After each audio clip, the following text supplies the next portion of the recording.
Hey, everybody, this is Josh McKinney, and I just want to welcome you to the newest episode of the I Suck at Jiu-Jitsu show.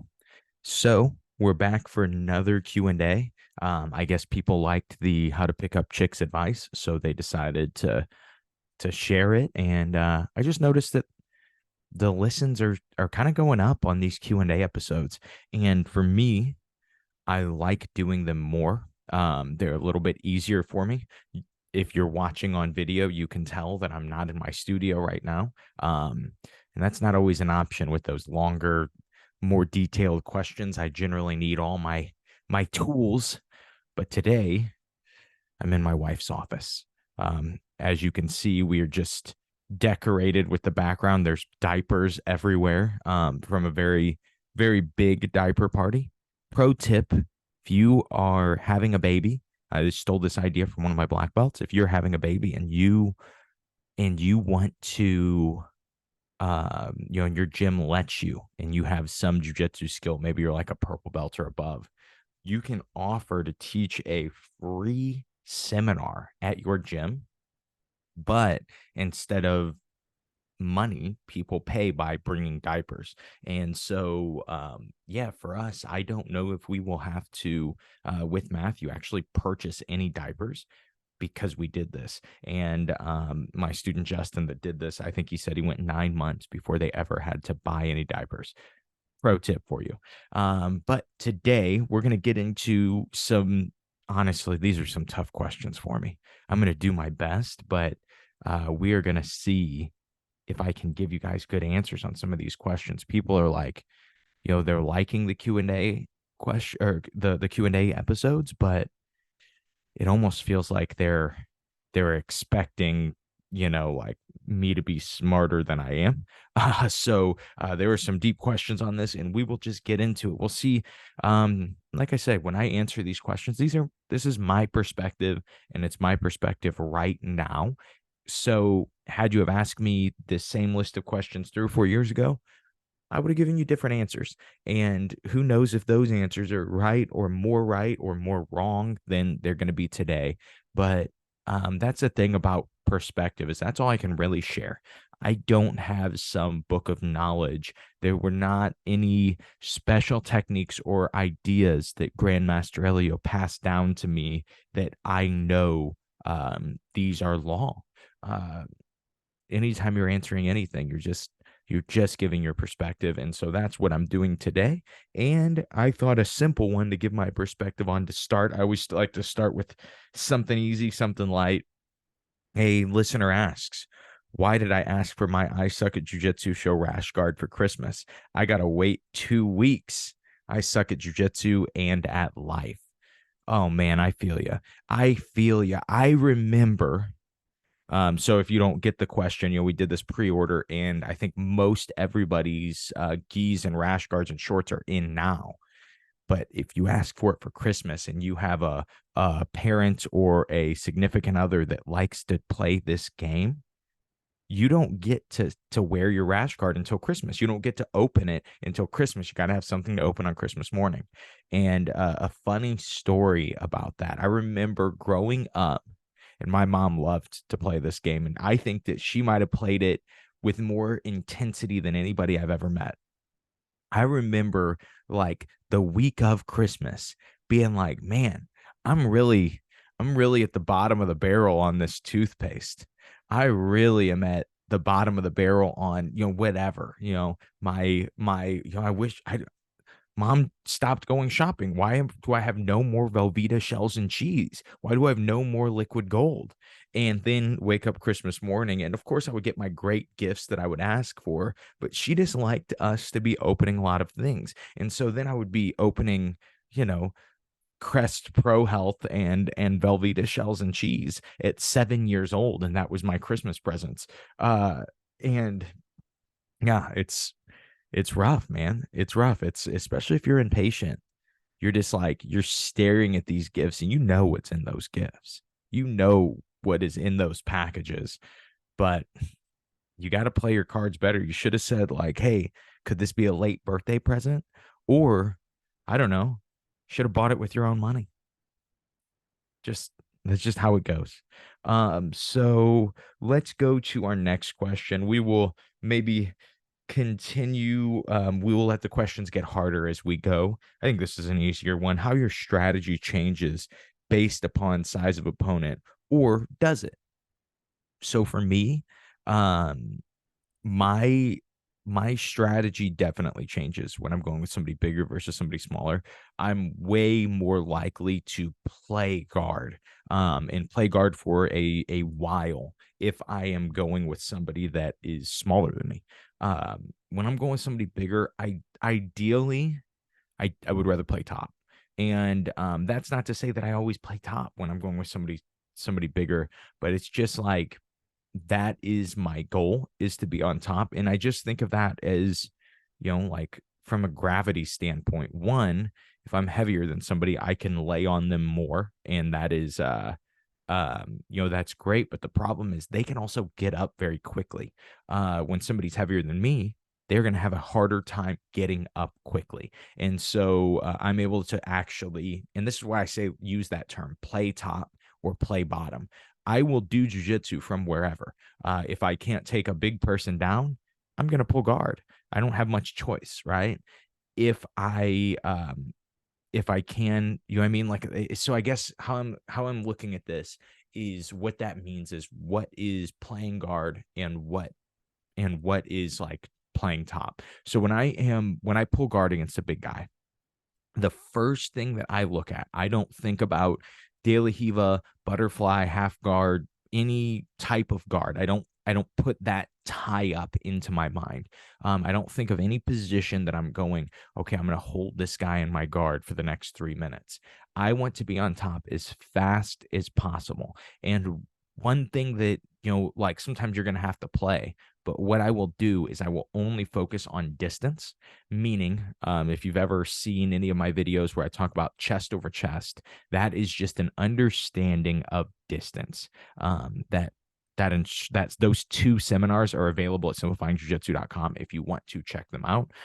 They just really give an explanation on what distance is in when it comes to guard and when it comes to guard passing, when it comes to being able to actually play guard. You cannot play guard if you keep losing the distance, even if you're playing it against a smaller guy. But if you're playing it against a big guy, they're going to crush you. And so what I think about is framing on the shoulders and hips and keeping the guy from getting chest over chest. I keep him at a chest over hips distance or even further than that.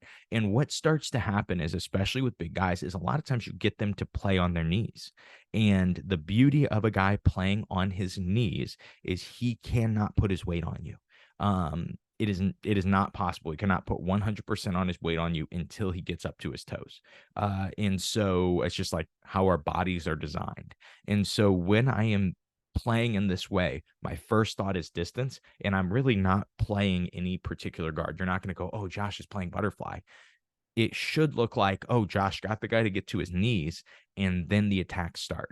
And the attack is either going to be most likely omoplata, or I used to be totally anti half guard against big guys.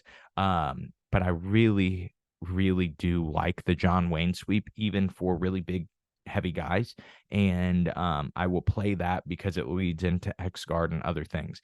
But for me, even with the omoplata, those things are all sweeping positions for me. I'm not gonna try to finish an omoplata on the big guy. I'm gonna try to sweep with them. That John Wayne is a sweep position. X guard, single leg X, K guard, those are all sweeping positions. That is my focus. So then I get to just win distance on top.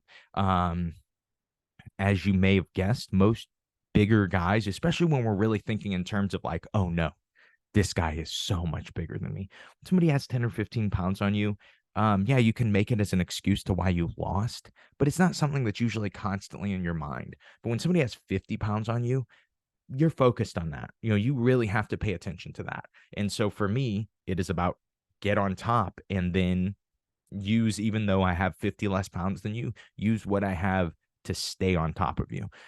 That's always my strategy with a bigger guy. With a smaller guy, I am way more likely to play guard because they're more dynamic. They tend to be faster. So I'm happier to play close guard. I'm happier to play spider. I'm happier to play something that ties them up and slows them down. And then for them, it's most likely they're not going to go to their knees. Most likely they're going to stop moving at a point. And again, that's when I attack. I don't like to try to just see who's quicker at, like this.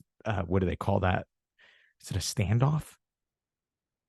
Is that what you do when you would take like 3 paces and then turn around and shoot each other? I don't know, but you know what I'm saying. Dang, what is that word? Who knows? But anyway, I try to not trade with people when they are going to be faster than me, or I assume they're going to be faster than me. I try to tie them up and make them maybe get a little discouraged and stay in place for a second for me to start to do some jujitsu from bottom. I guess my answer is I'm always trying to get on top, but I'm more likely to attack submissions off my back against a smaller guy. But the big thing is for me, against a big guy, the only submission that I will tend to attack off my back, unless of course we're in a tournament and I need a submission or something like that. But strategically, the only one I'm looking for is an omoplata, and that is because it kind of keeps their weight off of you. If you triangle somebody, if you triangle a guy who's way bigger than you, most likely you can't even lock your legs. And a lot of times it lets you get your guard passed. Arm bars, they get to put all their weight on you when you go for them off your back. If you can get underneath and start to attack the legs, that's great because you can knock them to their butt and keep their weight off of you. But for me, I just don't, I don't like to do that. I don't think that's the game that I like to play. But if you want to just level up your jujitsu and get better at playing top or understanding what you should be doing from bottom, the best way to do that is to purchase the last 2 seminars that I taught on chest over. They weren't the last 2, but 2 very long, detailed seminars that I taught on chest over chest. One at Watson Martial Arts and the other at Parada Jiu-Jitsu. And it's about 3 hours of content plus a bonus seminar called The Pinch, where we look at what upper body control is. And I think you guys will really like that. And that's only available at simplifyingjujitsu.com. I will make sure to link it in the description of this episode. Also, shout out to Freedom Jiu-Jitsu in Freeport, Florida. I just taught a seminar there, and that was a really fun one. We covered chest over chest, of course, because what else do I even know? But the beauty of that is that seminar really has so many different ways we can go about it. It always starts with chest over chest. Actually, my dad and I taught that, which is for me my favorite way to teach is me and my dad teaching together, giving those 2 perspectives. And we taught that seminar and it went really well, but the questions were so good, and eventually the questions turned into guard retention and into competition and into all kinds of other things. And those seminars are so much fun to teach because they're not the same thing all the time, right? I don't show like, okay, these are the 6 moves that I teach for chest over chest seminar. It's always different because I'm always just seeing what the people want, what they understand, what they want to dive deeper on. And I do that in both of the seminars that are available at simplifyingjujitsu.com too. And so both are pretty much completely different minus the first 5-minute little segment. And I think you will learn a lot. You will gain a lot of perspective on the top player and the bottom player's jobs when looking at guard passing. All right, now let's go to a hard question.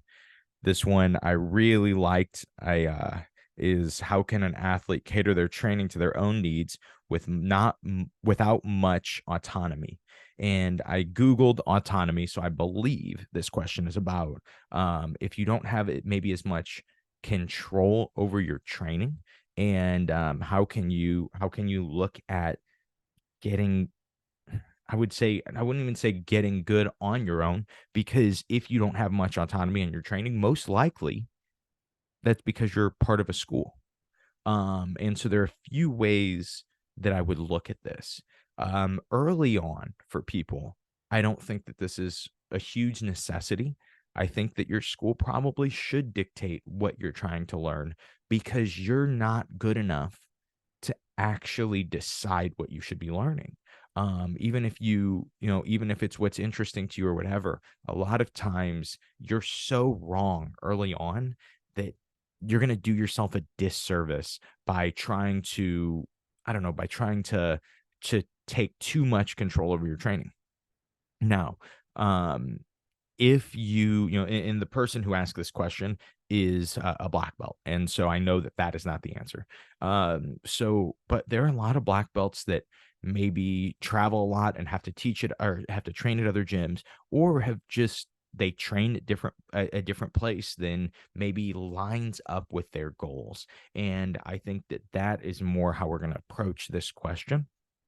And so, for me, I really, and people may not like this, but I really think as you get good at jujitsu, most of your training can just be live training. But not live training with the focus of I'm just here to win rounds. I think that most higher level people, most purple, brown, and black belts, classes stop being beneficial. And I know that that sounds so um, anti what most coaches say, but most coaches, you got to remember, it weakens the mat space when people start doing their training on their own, right? All of our white belts and blue belts stop having people to ask questions to. And so I'm not saying that's the motivation for all these coaches and why they want you to keep training, and want you to keep coming to class. But for me, I haven't went to a class that I haven't taught since I was a purple belt. And it was like, one or two stripe purple belt. And I have gotten so much better at jujitsu because of that. Now, I think you also have to look at your promotions. You also have to look at your relationship with your coach. Some coaches are not going to be cool with this. And so maybe that's not the answer. But I'm going to explain what I mean by this. When I started to learn to create training methods that sat in live training, that tied into my live training, instead of going, well, I don't want to be drilling knee shield. I don't ever play knee shield. It doesn't fit my game. It doesn't fit my body. And just feel like that whole month that we focused on knee shield as a team was a wash. I kind of looked at it like this. I would go, okay, I'm focused on knee cut. So even when we are drilling knee shield, like, I'm thinking in terms of knee cut, but I stopped going to classes that made me drill knee shield a bunch. I would still positional spar. I think that's very important for every position. But even when we were positional sparring something that I wasn't focused on, my focus was how do I get to my knee cut? We're positional sparring knee shield. I'll just get to my knee cut, right? We're live training. How many times in this round can I do a knee cut on this person, right? As you get better, you should be able to beat people a lot easier in your training. And so I always talk about designated winner. And I always talk about it's like, okay, we're going to positional spar. We choose one person to win every single round. They get to win it in the way that fits them, what the way that they can feel that the move is working, or whatever jiu-jitsu they're trying to do is working. They don't have to repetitively hit the same move. They just repetitively pass the guard, right? The bottom person gives 20% resistance, maybe 40% resistance. And I always give this example, and people will say things like, hey, we do something like designated winner at my gym, or maybe even the exact same thing at my gym. How did that happen? And so, well, one, for me, designated winner came from noticing what I was liking to do, but then noticing what all kinds of other coaches that I knew that were very good coaches liked to do. And so then what would happen with designated winners, I would go, okay, well, why do all these coaches stumble upon this training method, but none of us are talking about it? None of us are sharing it with other people. And here was the answer that I concluded. When you start to get very good at jujitsu, every round becomes designated winner. Every live round, right? I get to say, okay, I'm going to give you 20%, but you suck and I'm really good. And so I am going to be the designated winner every single time with 20% effort. You start to remove your own physicality out of your training, and your opponent can be the white belt you're going with can be going really hard, or the blue belt can be going really hard, but they still don't stand a chance. And then what I started to realize was, like, this is just in my regular live training. And this is where the first training method we ever had on the show, called the end goal method. It's episodes 1 and episodes 99. This is where this came from. I needed to get good at specific things, but I didn't have as much control over my training. And so what I would do is I would just say, and honestly, the reason I didn't have control over my training was not because I trained somewhere else. It was because I was a coach and I needed people to be more well-rounded, and we couldn't just be working what I wanted to be working all the time. And so I would force this place that I wanted to be from, and just repetitively hit my knee cut, repetitively hit my guard passes on people, even though we were doing a live round, and I would let them fight out of side control, and I would give them a little energy to fight out of side control and then go right back to my pass. And for them, they were getting way better at defending side control. They were getting way better at guard retention. But for me, I was learning to pass more and more effortlessly. And so I would say, if you are, that's a really long answer, and I haven't even given any answer yet. But if you are somebody that is higher level, that is struggling to take control of their training, I really think that, one, I don't think it's wrong to stop going to class. Sometimes it stops being important. It stops being as relevant. I remember I got this idea from a high level black belt that just said, yeah, by the time you get to purple or brown belt, for a lot of people, class stops being as effective. It stops being as important. Not for everybody. Some people love class, and that is their favorite way to get better at jiu-jitsu. But a lot of people, they start to get interested in other things. They start to want to dive deeper into things than you're really diving into class, or than you're diving in your classes. And so my advice to that would be, focus on open mats, focus on times you can actually get live rolling, and then take that other time of class and study. Watch jujitsu tape on what you want to be focused on what you want to be getting good at, instead of, like, there is this problem that we all have, that we don't think that we have choice. And this is not just in jujitsu training, this is just in life in general. We so often get stuck in this cycle of life and say, this is how life has to be. And of course, there's going to be trade-offs to the choice that we make. Maybe your coach is going to not be happy that you're not doing that type of training, that you're not in class every single time. Maybe it's going to diminish how quickly you get promoted. But if you really care more about your skill development than anything else, I really think that your answer should be to focus on your skill development. It should be, okay, well, what skills could I be getting better at? That's what I need to focus on. And instead of, hey, I have to go to class, because if I don't go to class, this happens or that happens. And then you can also always be honest and communicate with your coaches and say, hey, I don't seem to be getting better from this. I do need a little more control over my training. I do need a little more time to do this, but time to focus on what I want to focus on. But to me, that focus can be done mostly in live training, with you controlling your effort and rolling with people that you're better than. Because you control your effort more, you can say, well, I am focused on 50-50 guard. If you're a black belt and you're rolling with white and blue belts, you are going to be able to put them in 50-50 guard no matter what they're really giving you. And you're going to be able to play that position more. You're going to be able to get better at that position more. And what you'll also do is you'll create white and blue belts that now have interest in that position, and you can talk to them about it. You can problem solve from it. And you can even drill stuff from it.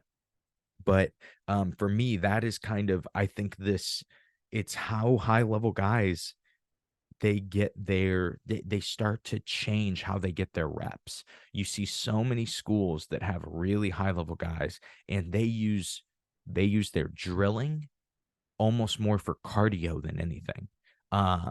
they don't all hit these same passes that everybody's drilling, but these passes that they drill, they do a lot of movement from, and it's a lot of offense, and it lets them push their cardio.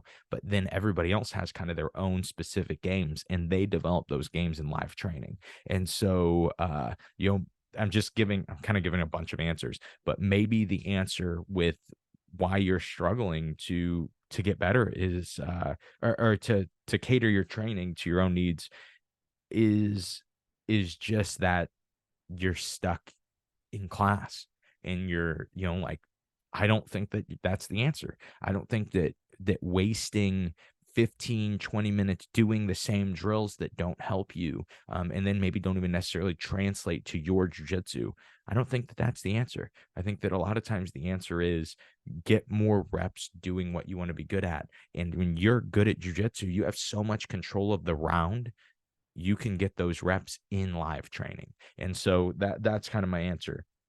On that note, I liked this question.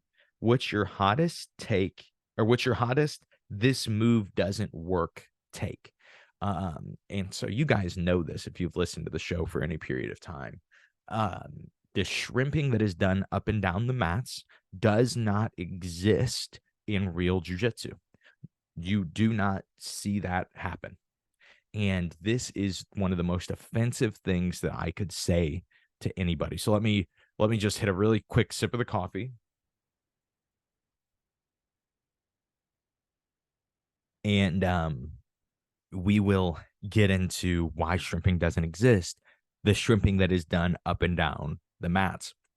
Yes, you can shrimp to escape mount, right? There is a movement that escapes mount that traps the leg between your two legs. But it is not the same movement that you do when you are pretending you're taking both hands and pushing on an upper thigh and scooting your hips out from under somebody. It is not the same movement. Why is that? Because when we are escaping mount and when we are escaping side control, the fight is not you scooting your hips out from underneath the person. The fight is you being able to get on your side. Okay. And when we are shrimping up and down the mat, there is no resistance on you getting up and getting on your side, right? If I flatten you from mount and I simply pinch your hips with my knees and keep my weight on top of you, you could have done millions of reps of shrimping up and down the mat. And what you'll notice is that it doesn't matter. You don't escape. Now you're like, because okay, here's a perfect example. How many people that listen to this show still at your gym do you shrimp up and down the mats? And do you do it for 10 minutes every single class? And so theoretically, you have done more reps than any of us that don't do this, right? Or are you and everybody at your gym unmountable? Is it impossible to hold you guys from side control? No, it isn't, because it does not directly correlate.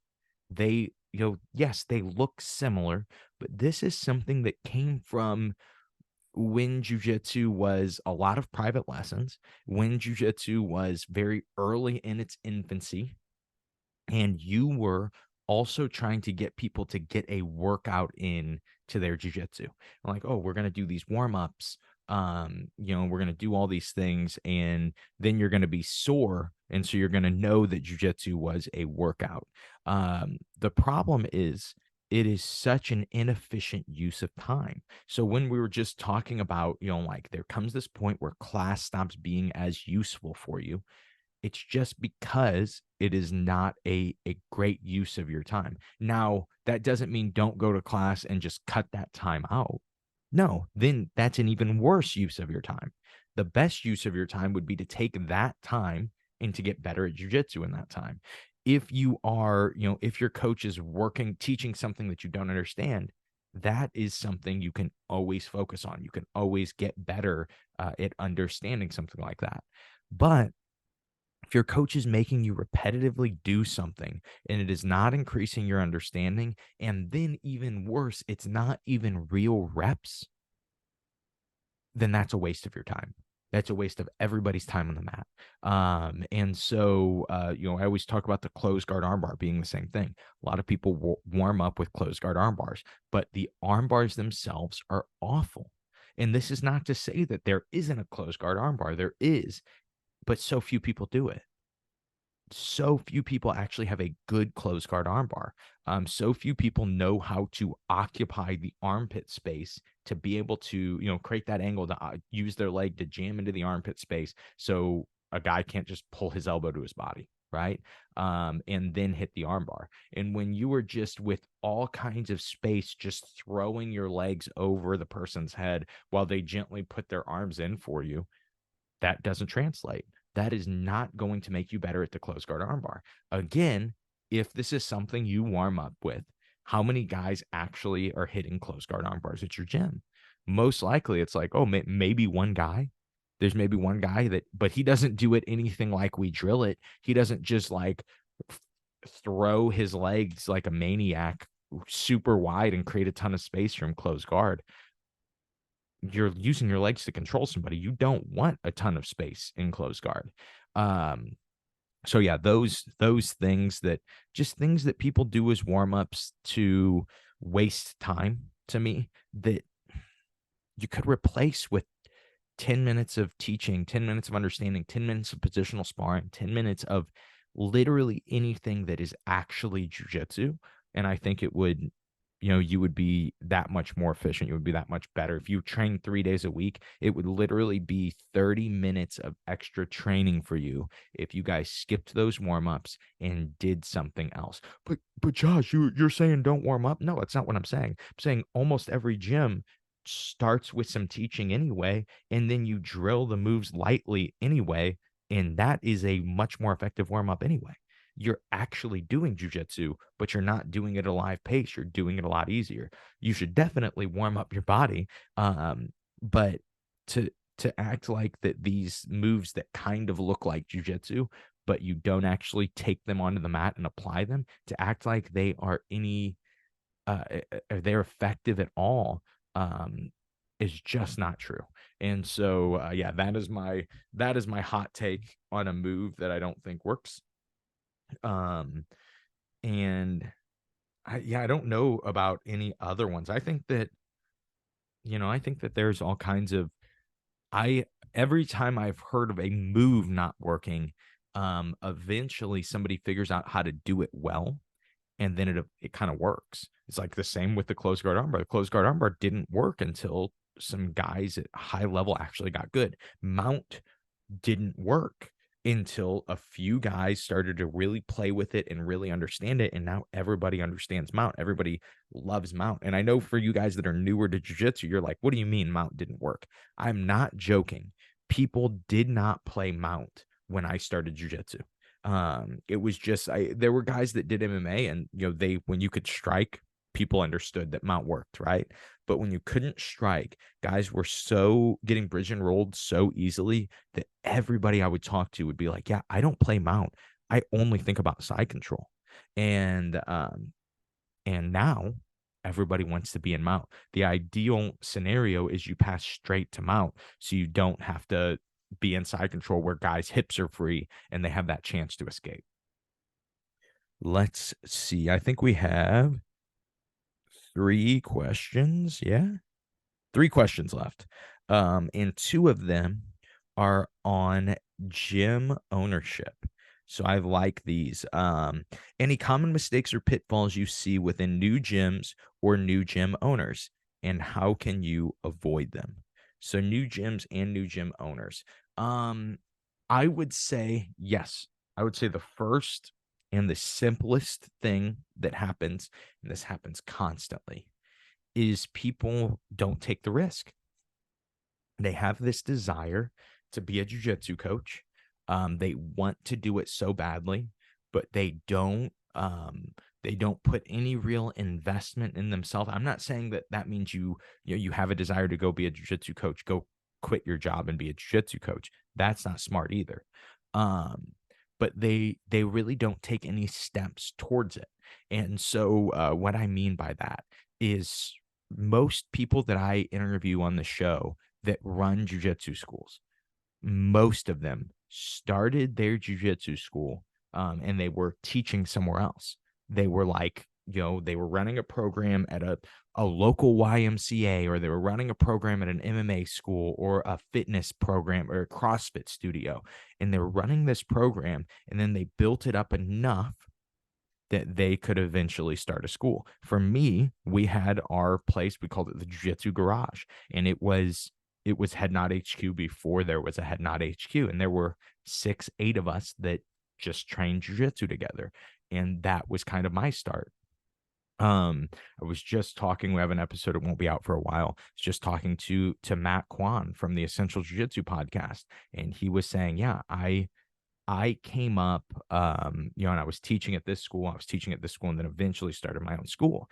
That story is so common. And so if we were to reverse engineer what most coaches, what they need is they need to learn how to coach. They need to get reps actually being a coach. And so how you do that is you find a place to get reps being a coach. You can't just say, oh, well, I want to be a coach one day, and then not actually do the things, not actually get reps of things that will teach you to be a coach. And then on top of that, the same with business ownership. You need to learn what goes into running a jiu-jitsu school. And I have one more pitfall that we'll talk about. One big thing that nobody seems to learn when it comes to running a jiu-jitsu school, but you need to learn what it takes to do that. And one of the best ways to do that is if you train at a place that lets you, you ask your coach. You say, hey, I want to be a school owner one day. Could I teach? Could I teach kids classes at first? Could I teach adult classes? Could I teach this? Could I do this? Could I just learn how to sign people up at the gym? And can I do this? And then eventually one day have your blessing to go off and start my own school. If you were to do that, most coaches would say yes, but there is this lack of communication. Most of the time, it's like, well, I want to teach, and I know my coach doesn't want me to do it. Or sometimes coaches don't want you to go teach. And so, that is different. But I would say a lot of places, if you were to ask your coach and to think win-win, how does this help my coach, me starting a school? Well, if I am teaching some classes and taking some of the stress off of him, I'm learning how to teach.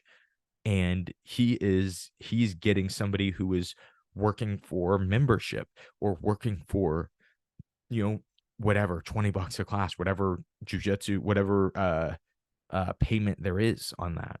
And you're both winning in that scenario, right?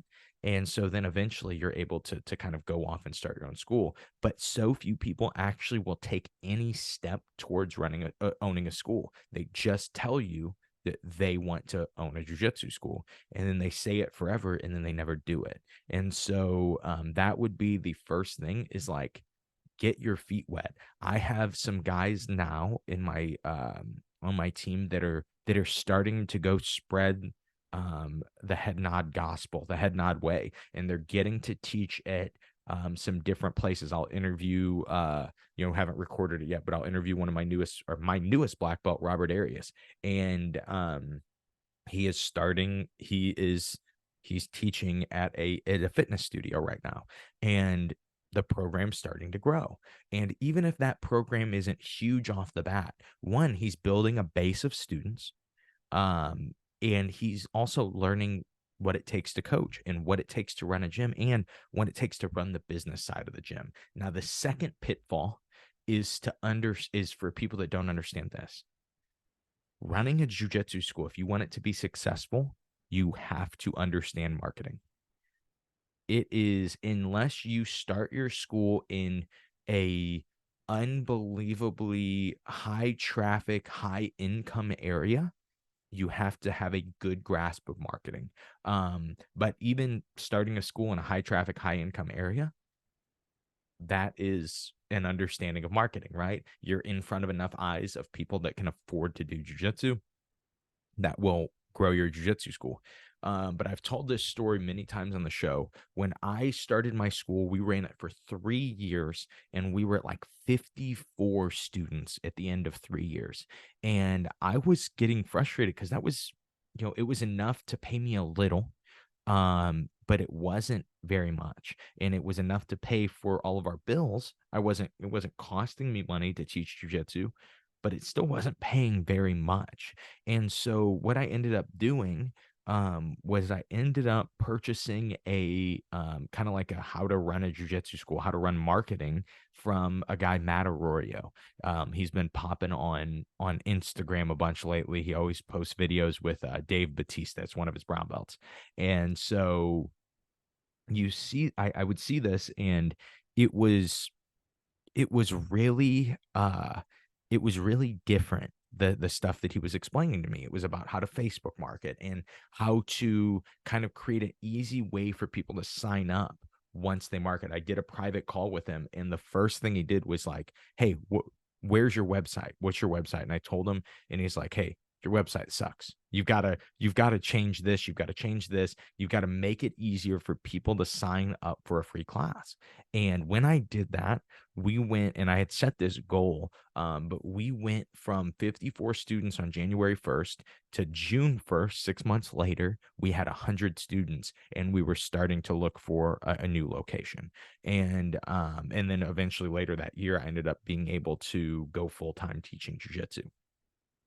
That didn't come from me having an amazing curriculum. I was already a great jujitsu coach then. I already had a lot of really tough guys. I already had a really cool environment. But here was the problem. I didn't know how to spread that word. It was marketing that allowed me to move to a bigger facility. It was marketing that allowed me to train my to quit my job. And so, when you can plan on having the coolest curriculum and having the coolest name and having the coolest all these other things, but if you do not know how to spread the word, get people into the door. I don't even think that sales are a huge part of running a jiu-jitsu school. Jiu-jitsu is this amazing product that can actually sell itself. um, but having a system of bringing people in, and then a simple way for them to sign up, most people will be sold by just doing jujitsu, but you have to get them to try it. And so those two things, I think, are just monstrous pitfalls that so many people have in jujitsu.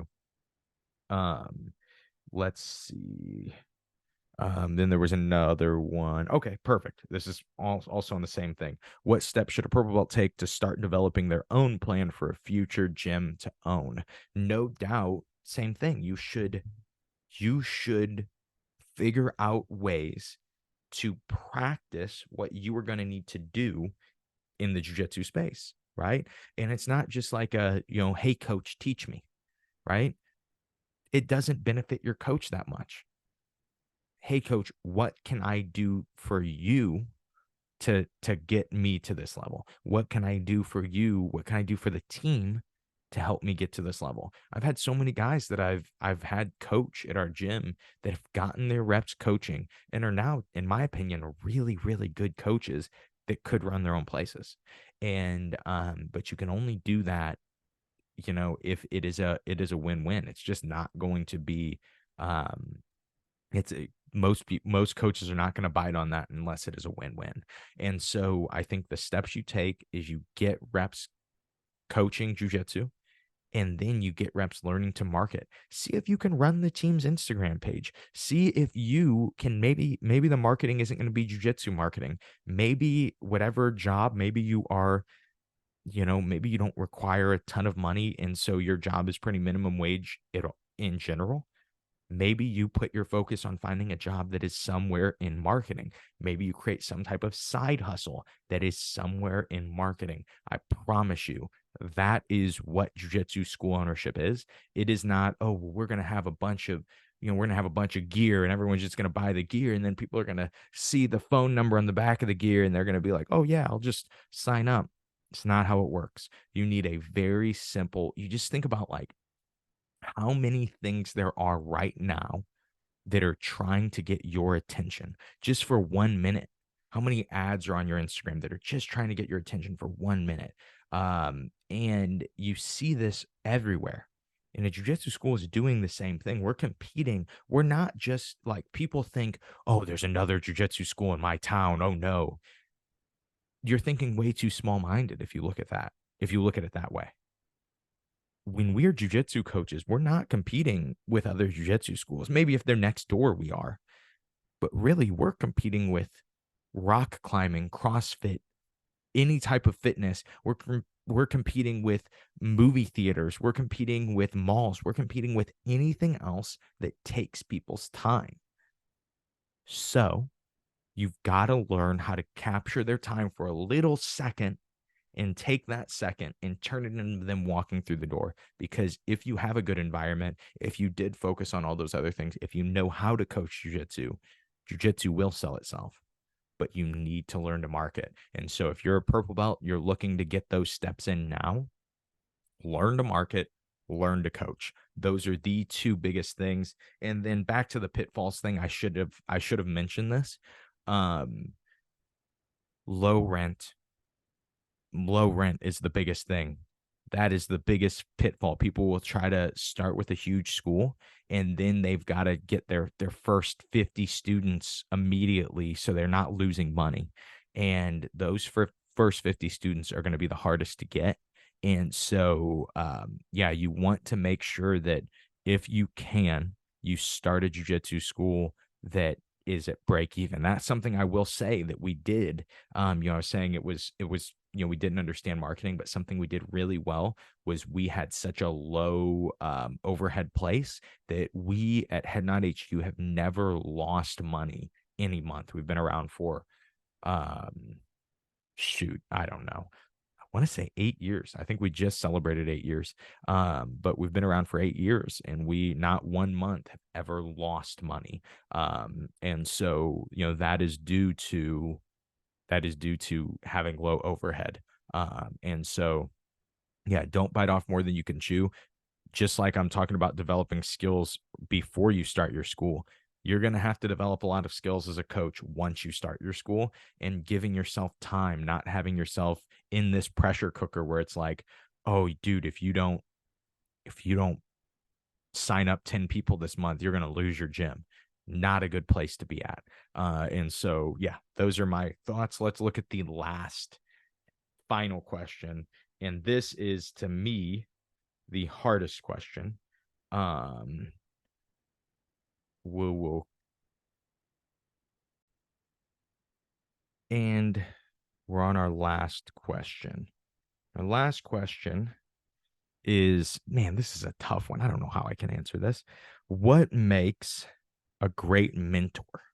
Um, I I see I struggle. A lot of times I can answer these questions because I can deconstruct myself, right?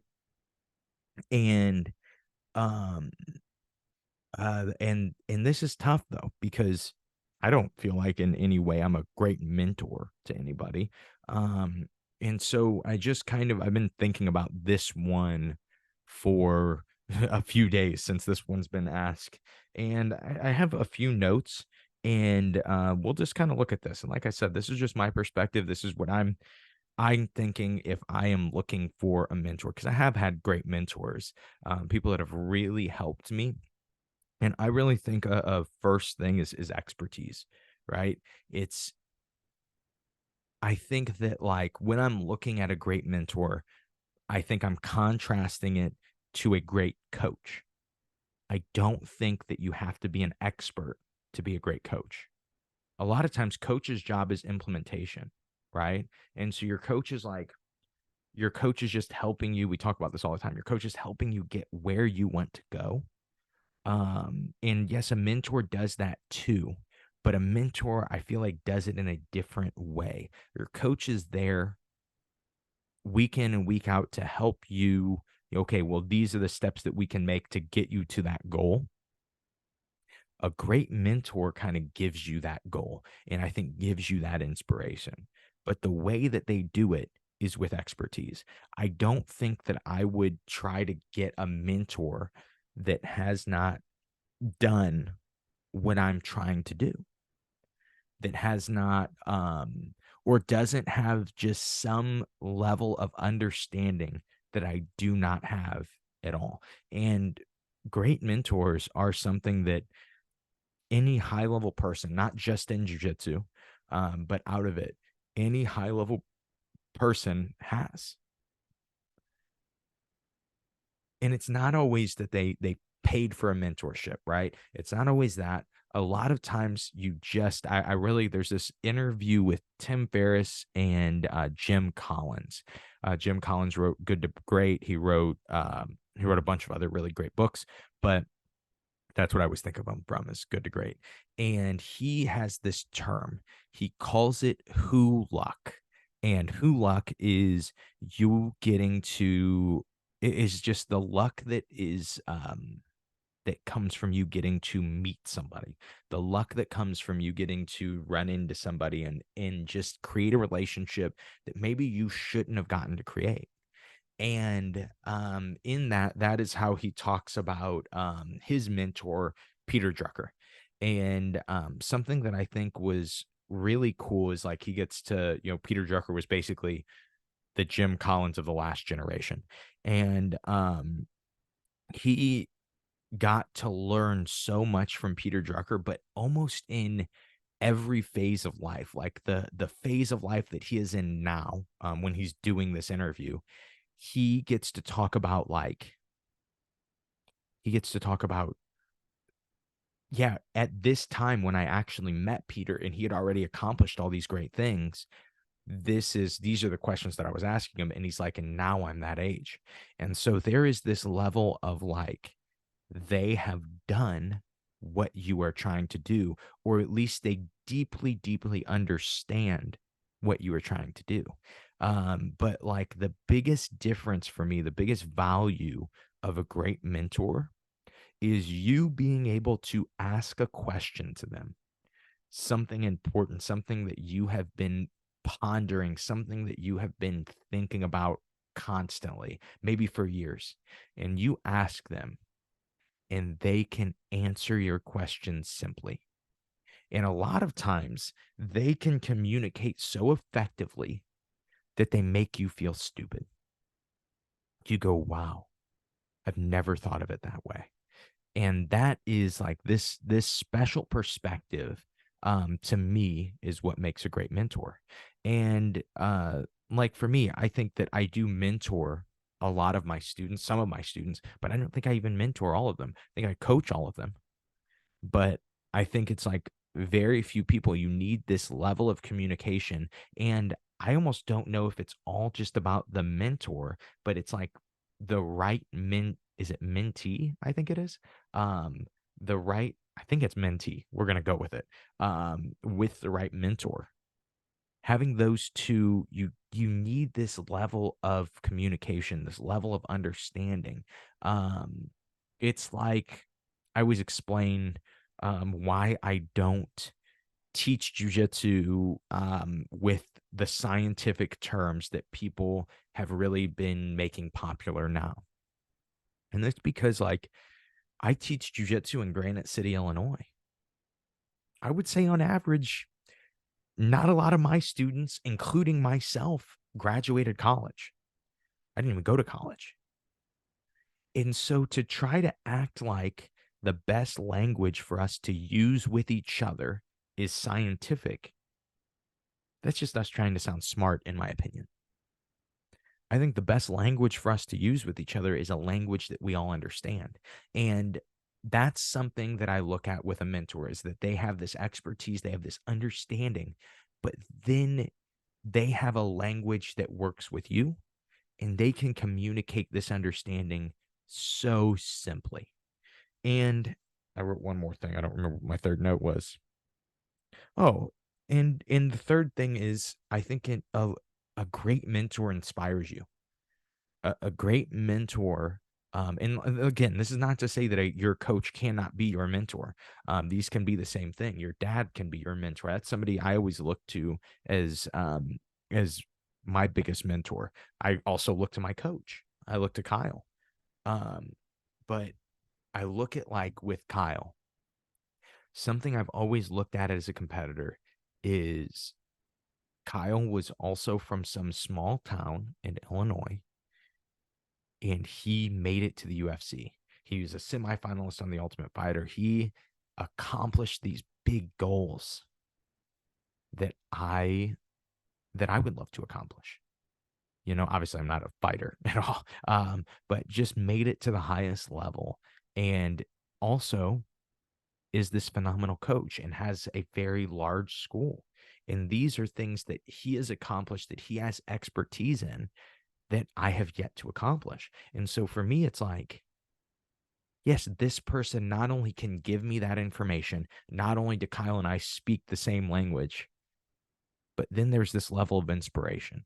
There is this level of, man, he did do all that, didn't he? That's impressive. I bet I could do that too. How couldn't I? I have somebody that helps me. I have somebody that has been there doing it too. And so those are kind of the three things that I look at with a great mentor, or I would look for in a great mentor is, you know, somebody who inspires you, somebody that is an expert in whatever you are trying to be mentored in, and then somebody who can actually talk to you, that can actually speak to you. And I think that there also has to be a little more level of respect with a mentor. I think that there has to be this level of trust from the mentee to say, hey, this is okay, this is the you know, this is the important thing that I want to accomplish. I'm trusting that this guy just knows more than me. Even though it doesn't maybe make perfect sense yet, I am trusting that these steps that I'm going to take are going to work out for me. And so that's where I'll leave you guys today, is what makes a great mentor. I struggled through that one, fumbled through that question.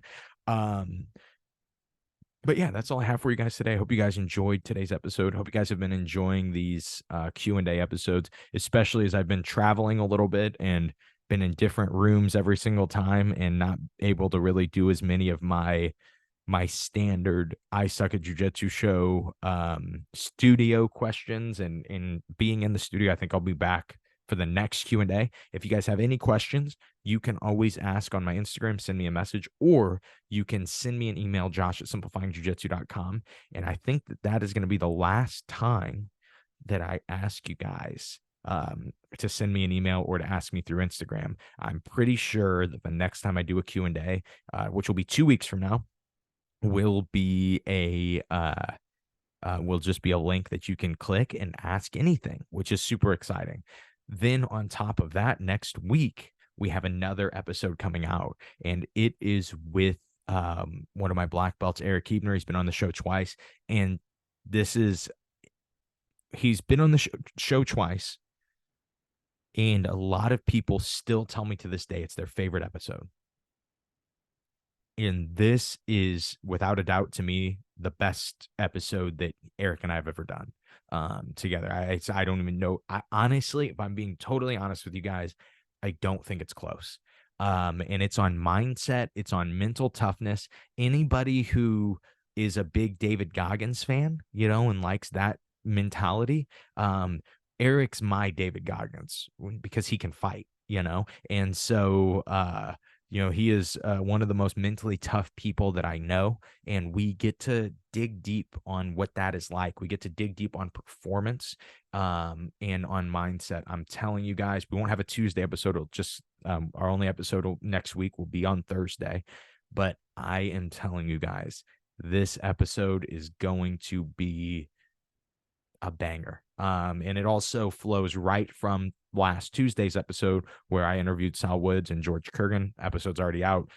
A lot of people have messaged me and told me that that is their favorite episode ever. I think people love that, taking the wrestling mentality and taking wrestling and trying to apply it to jiu-jitsu. Eric and I even dig in on that specific interview a little bit and kind of go back and forth on that.